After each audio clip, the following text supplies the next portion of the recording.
कैसे हैं नाज़रीन कराम, सलीम अख्तर हाज़िर खिदमत और आपकी खिदमत में सलाम।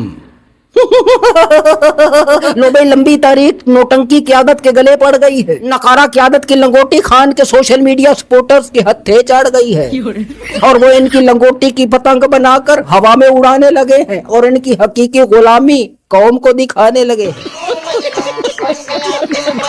इन नौटंकियों को लॉन्ग मार्च की तारीख देने से पहले जलसे में अपने फेफड़े फाड़ तकरीरों में मुंह से आग बरसाता देखा तो खान के सपोर्टर्स को लगा कि बस अभी ये एक आध हफ्ते में आग लगा देंगे, हकीकी आजादी की ये सिपाही निजाम का दिल दहला देंगे, पैरों से जमीन खींच लेंगे, सर पे आसमान गिरा देंगे, पिता पिघला देंगे।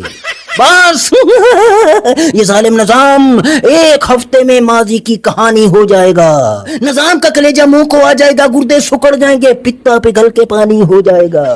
कॉमेडी भी।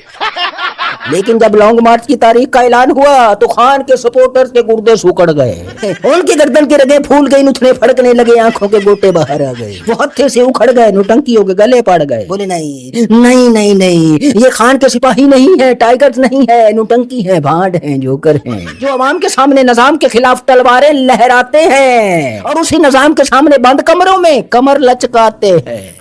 बोले लॉन्ग मार्च की तारीख लेट इसलिए दी कि गर्मी है और इस गर्मी में अली घोर जैसी नाजुक अंदाम नाज़नीन ने और ये अली मोहम्मद खान जैसी जुल्फों वाली महजबीन ने और ठंडे कमरों में बैठकर ड्रामा करने वाली ड्रामा क्वीन ने, भला इतनी गर्मी बाहर कैसे निकल सकती है, ये सब गद्दार है, मकार है, वगैरह वगैरह। ये सुनकर इनकी क़यादत के नौटंकी भी अपने ही सोशल मीडिया पर बरसने लगे। बोले ये सोशल मीडिया पर बैठ कर के इनकलाब की बातें करने वाले अब मैदान में आए, जमीन पे आए और एहतजाज करते हुए डी चौक जाए।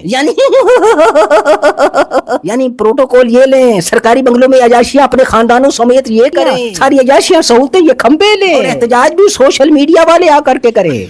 बोला अगर सोशल मीडिया वाले एहतजाज करने नहीं आए तो वो अपना डीएनए चेक करवाएं। मेरे ख्याल में भाई साहब का भी डीएनए करवाना चाहिए ताकि खान के सपोर्टर्स को पता चले कि इसके अंदर कोई हकीकी आजादी का सिपाही रहता है या फिर हकीकी गुलामी का कोई सर्कस का जोकर रहता है। और इस भाई साहब को देखिए, ये भी सोशल मीडिया वालों पर खूब बरसे। अरे बाकी छोड़िए, भाई साहब का हेयर स्टाइल चेक कीजिए। अगर आपको ऐसा हेयर स्टाइल बनाना हो ना तो एक कमरे में उल्टा लटक जाना, सर नीचे की तरफ हो, टांगे ऊपर हो, सर नीचे हो, बाल नीचे लटक रहे हैं और उल्टा लटकते हुए 3-4 जुमले बोलना, क्या दिल्ले इलाही आपका इकबाल बुलंद हो, हमें आपसे हकीकी आजादी नहीं चाहिए, बस आप एक काम करें, हमें सोशल मीडिया वालों से हकीकी आजादी दिलवा दें। ये हम पर बहुत प्रेशर डालते हैं। जी हाँ, ये इन साहब की खबर है। बकौल इनके सोहेल अफरीदी बंद कमरे में मोहसिन नकवी से गुजारिश करने लगे कि भैया कि हम तो भैया कर ले मगर हमें सोशल मीडिया पर बैठे कुछ लोगों का प्रेशर है। और आगे से क्या जवाब मिला कि भैया ये तुम्हारा अपना मैटर है। अगर ये बाकी खबर सच है तो इनको शर्म से डूब मरना चाहिए। खैर पीटीआई की क़यादत का भी मौक़िफ़ आपके सामने रख देते हैं भाई। इनका कहना है कि लॉन्ग मार्च की तारीख जो लेट दी है हमने वो इसलिए दी है कि एक तो गर्मी है, दूसरा हम चाहते हैं कि स्टूडेंट्स ज्यादा से ज्यादा हमारे एहतजाज में शरीक हों जो छुट्टियों की वजह से इधर उधर बिखरे हुए हैं, सितंबर तक वो भी जमा हो जाएंगे। और दूसरी बात ये कि ये क्योंकि ये फाइनल एहतजाज होगा तो भरपूर तैयारी के साथ हम आएंगे और एकदम हमने नहीं आना है इस्लामाबाद, आहिस्ता आहिस्ता 10-15 दिन के बाद आएंगे। देखो भैया ये ट्रक की बत्ती है या फिर कोई तैयारी है या फिर कोई गद्दारी है।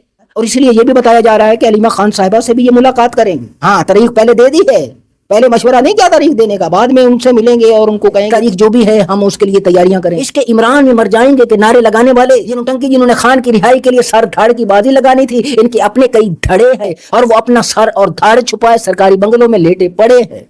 तो सजनों मेरी भाइयों बहनों आगे बढ़ते हैं। पाकिस्तान, सऊदी और तुर्की ने एक दिफाई मुआहदा किया जिसके बाद हुकूमत, हुकूमती नुमाइंदे और उनके सहाफ़ी इसको बहुत बड़ी कामयाबी करार दे रहे हैं और इस कामयाबी पर कौम को मुबारकबादें दे रहे हैं और उनको कह रहे हैं कि उठो, पंजों के बल नाचो।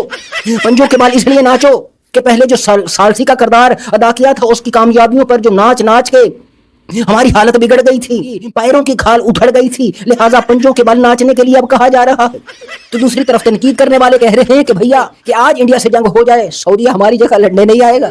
हाँ, अलबत्ता वो ये कह सकता है कि लड़ाई लड़ाई माफ करो, अल्लाह का घर साफ करो। और सब ये कह रहे हैं कि तुर्की हो, पाकिस्तान हो, सऊदिया हो, क्या ये इसराइल से लड़ेंगे?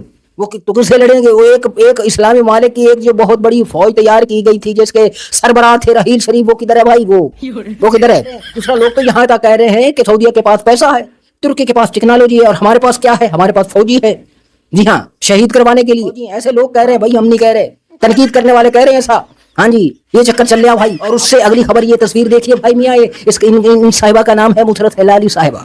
جی ہاں ہلالی صاحبہ ہیں, یہ سپریم کورٹ کی جج تھیں بھائی. جی ہاں سپریم کورٹ کی جج, یہ ریٹائرڈ ہو گئی ہیں.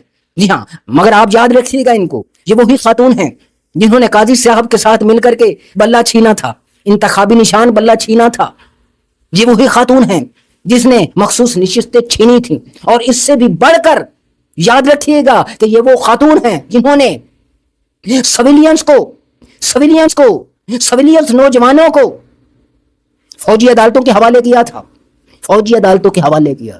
اور اس سے بھی بڑھ کے آپ نے کیا یاد رکھنا ہے کہ یہ خاتون ریٹائرمنٹ کے بعد آپ کے خون پسینے کی کمائی سے, آپ کے ان ٹیکس کے پیسوں سے جو آپ نے اپنے بچوں کے نوالے کم کر کے بچائے تھے, ان پیسوں سے لاکھوں روپے. یہ یاد رکھنے والی بات ہے کہ اس ملک میں قوم کے مجرمین کو قوم کے ہی خون پسینے کی کمائی سے عیاشی کروائی جاتی ہے. یہ یاد رکھنے والی بات ہے. خدا ہم سب کا حامی و ناصر ہو.